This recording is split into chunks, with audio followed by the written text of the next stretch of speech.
Bonjour à tous. Je n'avais pas préparé en tant que tel un petit mot. Néanmoins, donc, je vais m'adresser à vous en illustrant mon propos par un verset de la Bible. Donc c'est assez marrant. Donc j'ai dit que je vais sortir la Bible et c'est cet appareil que j'ai en main.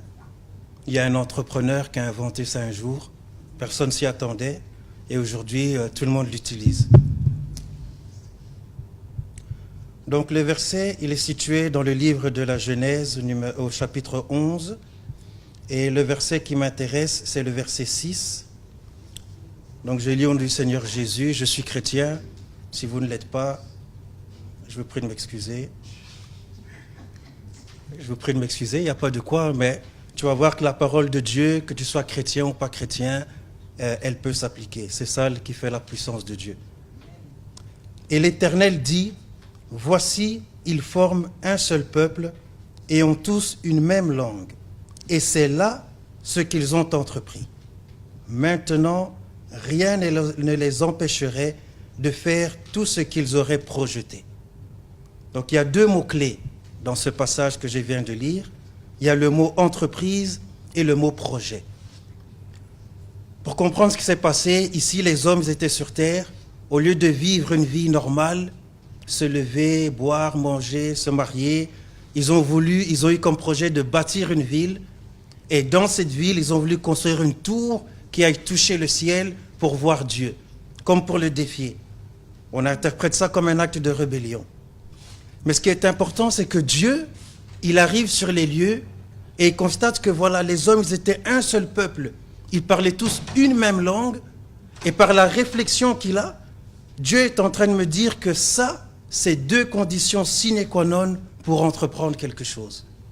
C'est-à-dire que n'importe qui peut entreprendre n'importe quoi à condition que vous soyez unis, toi et tes collaborateurs, toi et tes soutiens, toi et tes supports, et que vous parliez tous le même langage.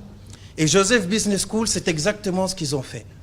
Je me trouvais donc l'année passée dans une situation où j'étais un peu hésitant, j'avais un projet dans mon cœur, ça ruminait en moi, je ne savais pas trop comment j'allais pouvoir le faire sortir, et il me manquait autour de moi, donc à l'extérieur de moi, il me manquait des gens qui puissent me comprendre, des gens qui puissent me dire, nous comprenons que tu as une idée, que tu ne sais pas comment la réaliser, et nous avons les moyens de t'aider pour que tu réalises cette idée.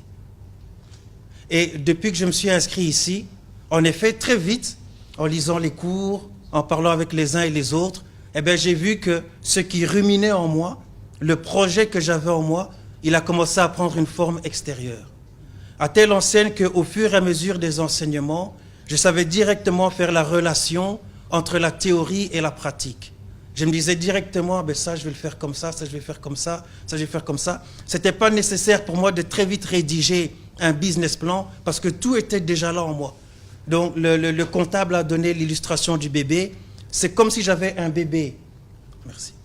C'est comme si j'avais un bébé qui était en moi. Et donc le premier jour où j'arrive chez le gynécologue, il me montre à l'échographie, voilà, votre bébé il est là, c'est la petite tache que tu vois là. En vérité c'est ton bébé. Et au fil des mois, je sens ce bébé qui commence à grandir et qui bouge comme ça, à l'intérieur. Eh bien, c'est exactement ce que j'ai vécu avec eux.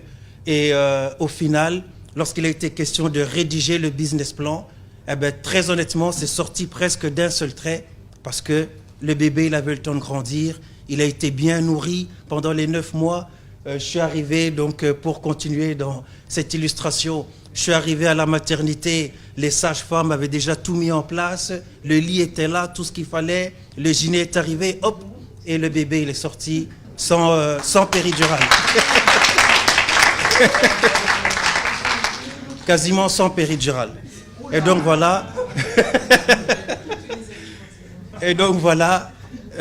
j'aimerais dire un grand merci, en tout cas un grand merci à papa et maman, Léon Kamba, maman Marceline, pour les efforts que vous avez faits.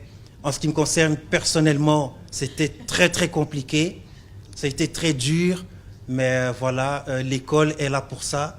L'école est consciente qu'ils sont là pour donner du support et que rien n'est jamais parfait. Les conditions ne seront jamais parfaites pour se lancer dans le business, mais au bout d'un moment, il faut y aller.